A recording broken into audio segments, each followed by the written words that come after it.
Shalom, brothers and sisters. This is part 2 of the Fruit of Yah. Now, when I left off, I was speaking about the apple of the Most High, which is Israel, us, Israel. And I want to keep elaborating on this fruit thing in the scriptures because people don't understand how important it is, how the parable and the metaphor of fruit is in the Bible. You have people who are spoiled and sour in this lifetime, and you have people who are ripe and refreshing in this lifetime. And it goes the same way with the Most High. You have people who hate life and want to destroy life and everything that deals with something good in life. You have people who want to make life better and see somebody smile, but at the same time they want everything to be fair to everybody. So there's no stones unturned. But you have people in the world who don't care as long as their happiness, as long as their beauty is exalted and satisfied. They don't care about everything else. And that's what I call unbalanced. And this is why the Most High is the creator and the judge of all things. Because us as man, we cannot judge properly. We end up judging unbalanced. We end up being, the judges get paid off and the eyes get covered up. And things are unbalanced because us leaning one way or leaning the other way, because of the favoritism in our heart. And we all know that man's heart is wicked. Now, we're going to go to Psalms 17 to elaborate more on this apple of the eye thing with the Most High. Now that you know that the Most High has him a fruit that he's eyeing, which is Jacob, let's continue to elaborate on this down the line with David. Psalm 17 and 8. I'm going to start at verse 6. I have called upon thee, for thou wilt hear me. O Yah, incline thine ear unto me, and hear my speech. Show thy marvelously loving kindness, O thou that savest by the right hand them which put their trust in thee from those that rise up against them. Keep me as the apple of the eye. Hide me under the shadow of thy wings, from the wicked that oppress me, from my deadly enemies who compass me about. They are enclosed in their own fat, and with their own mouth they speak proudly. They have now compassed us in our steps, and they have set their eyes, bowing down to the earth, like as a lion that is greedy of his prey, and as it were a young lion lurking in secret places. Arise, O Elohim, disappoint him and cast him down. Deliver my soul from the wicked, which is thy sword. Right there, King David was speaking, prophesying, because people wanted his life. He was the good fruit in this situation. And the Most High protected him because he said he is the apple. He said in Deuteronomy, we are the apple of his eye. Anybody touch the apple of his eye, touch him. So this is why the Most High was with David, because this is why Saul could not touch David, because David was with the Most High. And the Most High wasn't going to allow Saul to touch his sheep. This is very important. Very important. Because it shows that the fruit of the Most High is not going to get burnt. It's not going to get trampled. It's going to be protected. The Most High's vineyard and his fruit is going to be protected. Let's go to, what do I want to go to? Let's go to Joel 1 and 12 right fast. Because we see the ripeness of the fruit and we see all the good, but we need to understand that if you don't play your part with the Most High, you can be playing a part of a fruit that's going to eventually dry up. And nobody wants to be a fruit and then dry up and benefit nobody. You want to be refreshing for somebody. You want to be life for somebody when they bite into you. You don't want to be spoiled. You don't want to be mushy. This is what people who serve Hashatan are. They're spoiled fruit, spoiled bananas. You open them up, they're all brown and black. Spoiled apples, they're all mushy. You don't know where to bite it at. Everywhere you grab it at is mushy. Uneatable, unedible. And when you fruit of the Most High, hey, you gonna enjoy yourself. You gonna get some refreshing. It's gonna be life to you. It's not gonna be death. Let's go to Joel chapter 1, verse 12. I'm gonna start at verse 11. And I'm gonna start at verse 10. The field is wasted, the land mourneth, for the corn is wasted, and the new wine is dried up, and the oil languishes. Be ye ashamed, O ye husbandmen, howl, O ye vine dressers, for the wheat and for the barley, because the harvest of the field is perished, the vine is dried up, and the fig tree languished, the pomegranate tree and the palm tree also, and the apple tree, even all the trees of the field are withered, because joy is withered away from the sons of men. Right there. That's what's going to cause you to be a dried up, withered fruit. That's what's going to cause your field to be destroyed. You not serving the Most High. When you serve the Most High, your field is beautiful. When it's stormy, you worry about your fruit, you come back outside, they haven't been touched because the Most High is with you in your vineyard. But when you serve the Hashatan, come back outside, hey, your field might be tore up. Your field might be tore up. Your vineyard might be destroyed because the Elohim is not with you.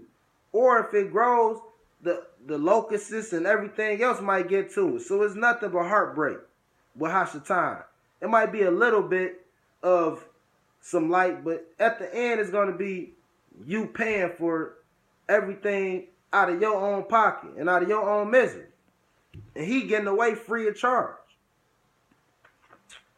Let's go to Matthew 3:33, 12 and 33. Because I want to talk about the story of the wheat and tare, but hold up. Let's go to Matthew first. Matthew 12 and 33.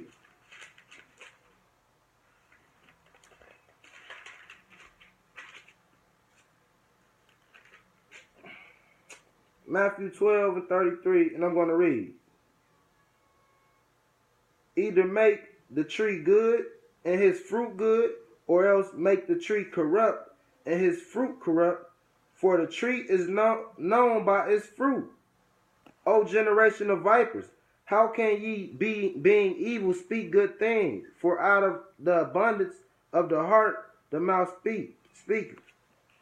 You know a tree by the fruit it bears. When people say, I got a good kid out here, and that kid out here doing all kind of reckless stuff, it shows on the parent. This is why black parents whoop their kids seriously, because they understood that when you go out here, you represent me. You don't go out here acting any kind of way and having people saying, man, who raised that child? Man, who was his mama? Who was his dad? That man act like he was raised by wolves. Or she act like she was raised, she don't got no mama and daddy. This is why we cannot spoil the ride when it comes to raising these children. This is why we must raise these children with tough love. Because these children go off in the world and they get killed or they go to jail. And they embarrass the parents who raised them because they reflect the parents who raised them. When people go out and do things in this world, it reflects them. And us being children of the Most High, we reflect Him. And when we're going out here doing any and every type of thing, we're not reflecting Him. We're reflecting Hashatan. But when we go out here and we do righteousness and we do good, we're completely reflecting the Most High, and we're being the fruit of the Most High and the children of the Most High. And when you see us, this is why we're the children of the Most High. This is why He called us gods in Psalm 82. Because we are a reflection of the Most High, Israel. Now I'm going to go to Matthew 13 and 24. And I'm going to read to end this off about the wheat and the tare. So if you didn't understand, you can get a complete understanding on what I mean about good fruit and bad fruit. Another parable put he forth unto them, saying, the kingdom of heaven is likened unto a man which soweth good seed in his field, but while men sleep, his enemy came and sowed tares among the wheat and went his way. I'm going to start right there. He's saying life is like a man planting a field and somebody come and tares and within the field he planted. And I already explained what tares is in the first video. It looks like wheat, but it isn't. It eventually kills the wheat, and it has to be taken out. And that happens in so many other fruits and so many other plants and herbs, where the one seed and one plant will take out the other. Weeds, you have to get rid of them. Now I'm going to keep reading. But when the blade was sprung up and brought forth fruit, then appeared the tares also. So the servants in the household came and said unto him, Sir, didst not thou sow good seed in thy field? For whence there have it tares? He said, they're saying, why does it have tares if you planted good seed, sir? And he said unto them, the enemy has done this. The servant said unto him, wilt thou then we go and gather them up? But he said, nay, lest while they gather up the tares, ye root up also the wheat with them, and let both of them grow together until the harvest. I'm going to start right there to explain this. This is a parable to Yah and Hashatan. Yah has planted us, man, as a good seed, and Hashatan is coming along as a tear, trying to tear down the field that the field that Yah has planted. And he will not succeed. He will be burnt, him and his followers, at the end, just like these tares are going to be burnt, trying to blend in with the wheat. You benefit us not. You can't hide. You could tell a fruit by the tree. Now, let me continue to read. I'm going to start at verse 30. He said, let both grow together until the harvest, and the time of the harvest. And I will say to the reapers, gather ye together first the tares, bind them in bundles to burn them, but gather the wheat into my barn. Us being followers of the Hamashiach and his father, we are going to be wheat brought into the Most High's barn. And Hashatan's followers trying to act like wheat, but being tear the whole time, will be bundled together at the end of all of it, at the end of the harvest, and you will be burnt. You will be burnt because you benefit. Because a bad tree will be healed down. It's not bearing any good fruit. What's the use of it? You spent your whole life trying to act like wheat. You spent your whole life trying to tear down the wheat.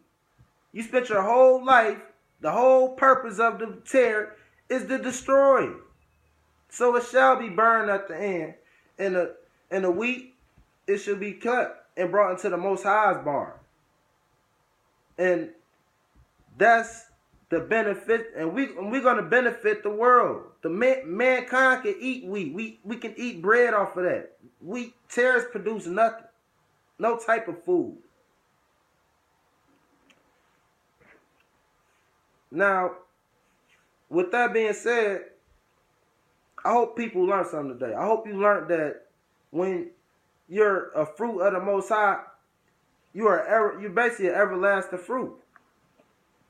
You're everlasting fruit. I want to go into something else before I get off, because I just thought about it. Let's go into Jeremiah 17:7.